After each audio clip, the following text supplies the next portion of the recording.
Welcome to another Walter Football video. I'm Charlie Campbell, Senior Draft Analyst, the most accurate mock drafter in the world. Don't believe me? You can check in the links below. Also, I suggest you speed it up to 1.25 or 1.5. You can follow along with the mock in the comments right here as well, or you can click the link to the website so you can see some other stats, height, weight, that kind of thing, and follow along with it there and read round two.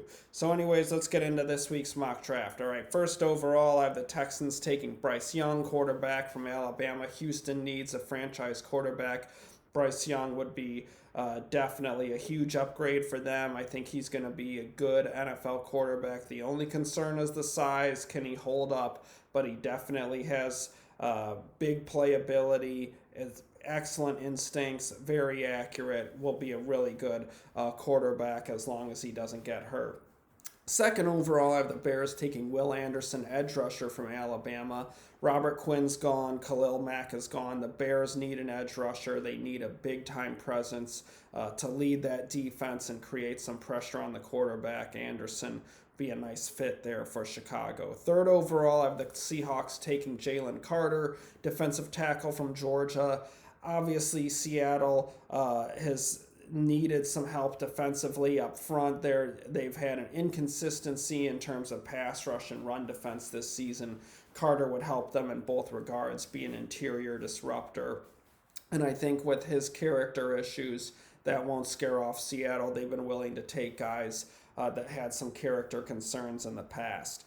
Fourth overall, I have the Cardinals taking Peter Skoronski, left tackle from Northwestern. A little high for him, but I think he's a really safe player, one of the safest players in the draft. He's going to be a good pro at left tackle, guard, or right tackle. And I think Arizona, you could have a new regime picking there, so I could see them wanting to play it safe, get a nice plug-and-play starter, guy that can protect Kyler Murray. Fifth overall, I have the Colts taking C.J. Stroud, quarterback from Ohio State.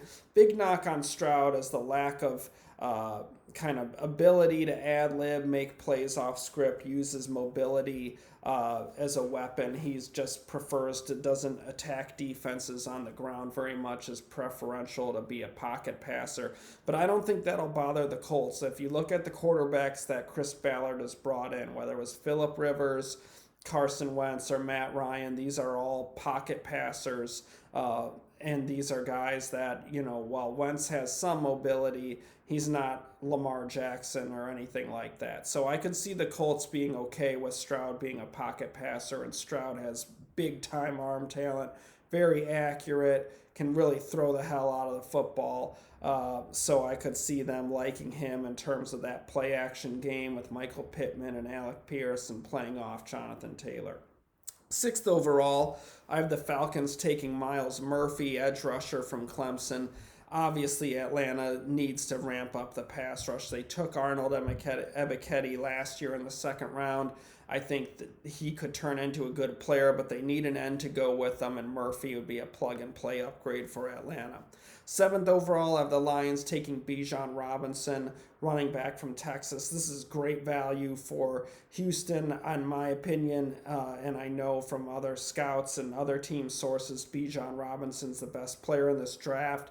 He's such a dynamic runner, such an amazing receiver out of the backfield. He's like a mix of Saquon Barkley and Christian McCaffrey.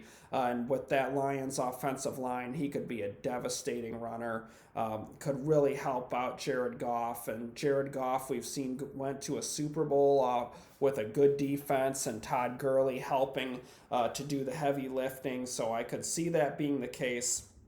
Where that would appeal to the Lions. And DeAndre Swift is a nice player, but he's always hurt. He's coming up in the last year of his contract. Jamal Williams is hitting free agency after this season. He had a really nice first half of the season, but he's tailed off here in the back half. So I could definitely see running back being in play for Detroit. 8th overall, I have the Panthers taking Will Levis, quarterback from Kentucky. Obviously, Carolina needs a long-term starter. I think Levis's toughness and cannon for an arm will appeal to the Panthers. 9th overall, I have the Raiders taking Christian Gonzalez, cornerback from Oregon. Has the best skill set of any corner in this draft in terms of a combination of size, speed, and athleticism. His ability to play off-man, press-man, zone coverage.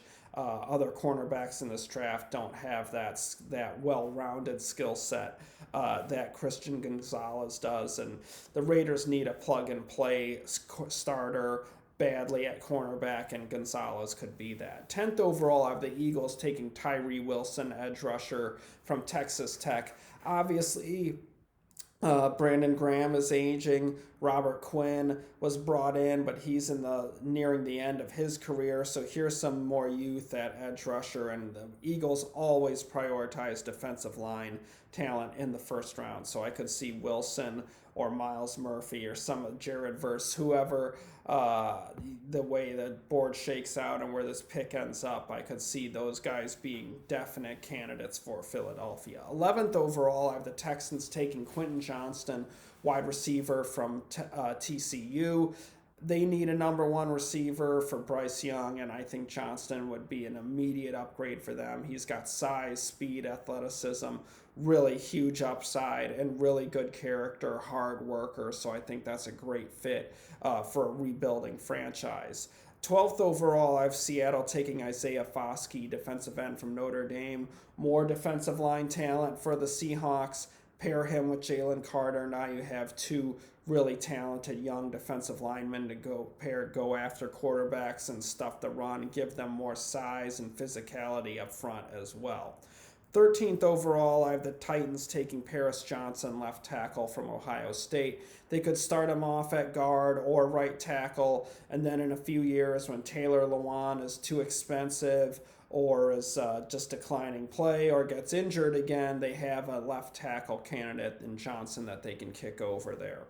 14th overall, I have the Patriots taking Tyler Steen, left tackle from Alabama.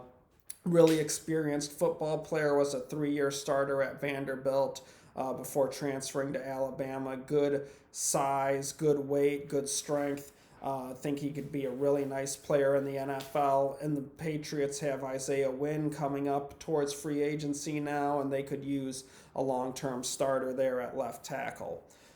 15th overall, I have the Jets taking Jackson Smith-Njigba, wide receiver from Ohio State, reuniting him with Garrett Wilson and giving that receiving core just two dynamic playmakers that could be a nightmare for defenses. Obviously, Denzel Mims is nearing bust status. He wanted to be traded this year. Same thing with Elijah Moore, wanted to be traded. He's a slot receiver, but now with Smith-Njigba and Garrett Wilson, that is two dynamic playmakers for the Jets, for who's ever playing quarterback for them. 16th overall, I have the Steelers taking Joey Porter Jr. They need cornerback help. Porter Jr. is a press man corner, but I think Mike Tomlin can adapt and move him around and play him to the best of his ability and keep him in press man situations. And I think Porter would be a nice pick there for Pittsburgh. 17th overall, I have the Packers taking Jalen Duncan, left tackle from Maryland. They could start him out at guard or right tackle, really improve that offensive line. He's got a good skill set, ton of upside, needs development, and in time, he could be a replacement for David Bakhtiari as he ages out or gets too expensive. 18th overall, I have the Lions taking Max Melton, cornerback from Rutgers. Really excellent corner, can run the route, prevent separation, instinctive, tough defender. We'll see if he enters the draft, but if he does, I wouldn't be surprised if he's a prospect that's a real riser during the process. 19th overall of the Jaguars taking Cedric Tillman, wide receiver from Tennessee. Trevor Lawrence could use more weapons. Zay Jones, Christian Kirk are nice starters, but they could use a guy with some size to him, potential to be a number one receiver, and Tillman fits that really good after the catch, good size, mismatch ability there for the Jaguars. 20th overall, I have the Bucs taking I always butcher this name, Tuli Pelotu, got it. They could use more defensive line help. He can move inside, outside, rush from inside at tackle in the sub package, rush from end. Give them a guy to pair with Shaq Barrett and Joe Tryon-Shoyinka. Give them a trio there, but also a guy that can move inside in the sub and really build up that pass rush from the inside and outside. 21st overall, I have Washington taking Brian Branch, cornerback safety from Alabama. Give them a versatile player for that secondary. Branch can play safety, can play slot corner, can play strong safety. Really good defensive back, can run and cover. I like that fit for Washington. They need more talent in that secondary. 22nd overall, I have the Giants taking Jordan Addison, wide receiver from USC. Obviously, the Giants need more playmaking ability at the receiver position. Addison, while he's not a big receiver, he's a big-time, big play threat because he's quick, dangerous speed, shifty route runner. Really would be a plug-and-play upgrade for New York. 23rd overall, I have the Chargers taking Mazi Smith, defensive tackle from Michigan. Give them a plugger in the middle. Jerry Tillery's gone. They could use a run stuffer, a guy that can eat up blocks. I think Smith would be a nice fit there for Los Angeles. 24th overall, I have the Ravens taking Devon Witherspoon, cornerback from Illinois. Marcus Peters could be off the team before too long. They could use a corner to go with Marlon Humphrey, really improve the coverage there. And Witherspoon, while he's got a bit of a thin build that concerns you, he's fast, he's physical, he's athletic, really good instincts, gritty football player. I think he's a good fit for the Ravens. 25th overall, I have the Broncos taking Jared Verse, edge rusher from Florida State. Give them an edge rusher to go with Randy Gregory and a replacement for Bradley Chubb. 26th overall, I have the Cowboys taking Henry Tuatua, linebacker from Alabama. Really instinctive linebacker, got stronger and tougher as a senior. Leighton Vander Esch could leave in free agency. He's had the neck issue, and I could see the Cowboys moving on from him and getting more of a true run and chase linebacker and Tuatua I think is going to be a really good pro. 27th overall, I have the Bengals taking Michael Mayer, tight end from Notre Dame. This is kind of a luxury pick for Cincinnati, but they have a strong roster. This is a good value for them. Could be a nice pass receiving weapon for Joe Burrow. Just what the NFL needs is giving Joe Burrow more weapons, but I think Mayer would be a really good fit there in that Cincinnati offense. 28th overall, I have the Chiefs taking Jahmyr Gibbs, running back from Alabama. Would be a phenomenal fit in the Andy Reid offense. Gibbs is so dynamic as a receiver, explosive as a runner. You've seen what a speed back can do for the Chiefs recently with this explosion from Jerick McKinnon.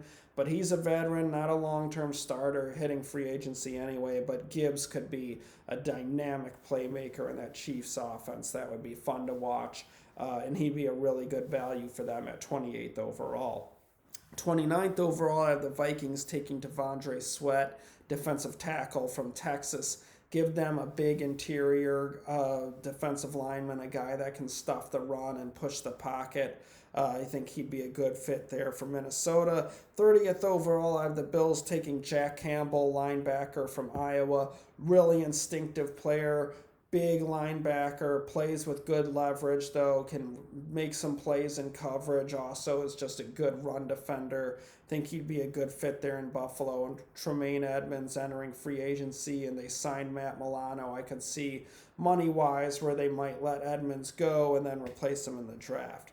31st overall, I have the Eagles taking Antonio Johnson, cornerback safety from Texas A&M. He slid this year through no fault of his own with injury, missing a lot of the season, but he's a really good football player, can play nickel corner, can play safety, instinctive, good size to him, speed, just really nice football player. I could see him being a steal. And the Eagles can use him as a safety, as a corner, just move him around and help solve some problems. All right, let's get into the teams that don't have first-round picks. I have the Saints at 40th overall taking Tanner McKee, quarterback from Stanford. Obviously, Jameis Winston isn't the long-term answer. Neither is Andy Dalton. They could use a long-term starter. McKee has big size, arm talent. He'd be an interesting fit there in New Orleans. 41st overall, I have the Browns taking Will McDonald, edge rusher from Iowa State. He's a natural quarterback hunter. Even if Jadeveon Clowney's re-signed, I think adding an end like McDonald would make a lot of sense. It'd give them a trio to rotate, keep fresh, and also have some depth there in case Clowney gets injured again. 53rd overall, I have the Dolphins taking Trenton Simpson, linebacker from Clemson. Can play some safety as well, run and chase linebacker with speed and athleticism. I think that'd be a good fit in the Miami defense.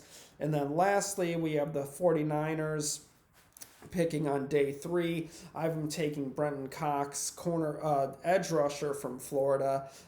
Obviously, he's a risk given the character issues, but if he had been clean off the field, he would have been probably a second or third round pick in this draft. The 49ers could use more pass rush depth. I think Cox would be a really nice value for them on day 3. So that's this week's mock. You can check the link there to read round 2. Tons of coverage coming up this week, of course. Walt's picks and the playoff picks coming up there. I'm updating position rankings for the draft every week, of course. Scouting reports going up, hot press reports going up, big board, stock report, all that stuff. Check it all out on walterfootball.com. Please like and share the video and subscribe and hit the notification bell so you see when we have content going up. But thank you guys so much for watching. Hope everyone has an awesome New Year's. Have a fun time. Be safe. I love all of you. Take care. I'll be back soon.